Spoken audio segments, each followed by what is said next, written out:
గాయత్రి శేఖర్ కమ్ల డైరెక్షన్లో తెరకెక్కించిన ఫిదా సినిమాతో పాపులర్ అయింది ఈమె. ఆ సినిమాలో సాయి పల్లవి స్నేహితురాలుగా కనిపించింది. ఇక ఆ తర్వాత కొన్ని సినిమాలు చేసినప్పటికీ తన కామెంట్స్తో కాంట్రవర్షియల్ లేడీగా గుర్తింపు తెచ్చుకుంది. ఇక ఇప్పుడు మరోసారి డైరెక్టర్ సాయి రాజేష్ పై సెన్సేషనల్ కామెంట్స్ చేసింది. డైరెక్టర్ షిరిన్ చెప్పినట్లు బేబీ సినిమా స్టోరీని డైరెక్టర్ సాయి రాజేష్ కాపీ కొట్టినట్లు సాక్ష్యాధారాలతో సహా చెప్పే ప్రయత్నం చేసింది. అంతేకాదు సాయి రాజేష్ తనకు కూడా అన్యాయం చేశాడని చెప్పింది. తన మాటలతో ఇప్పుడు నెట్టింట వైరల్ అవుతోంది. ఇంతకీ గాయత్రి ఏం చెప్పారంటే, బేబీ సినిమా కథను ముందుగా శిరీష్ ప్రేమించొద్దు పేరుతో రాసుకున్నాడు. కానీ ఆ స్టోరీని సాయి రాజేష్ కాపీ కొట్టాడు. ప్రేమించొద్దు సినిమాకు ముందుగా నన్ను హీరోయిన్గా అనుకున్నాడు.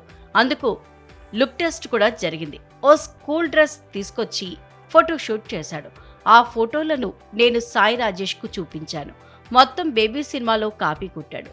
ట్రైలర్ విడుదలయ్యాక చూసి షాక్ అయ్యాను. సాయి రాజేష్తో ఇబ్బందులు రావటం నాకు కొత్తేమీ కాదు.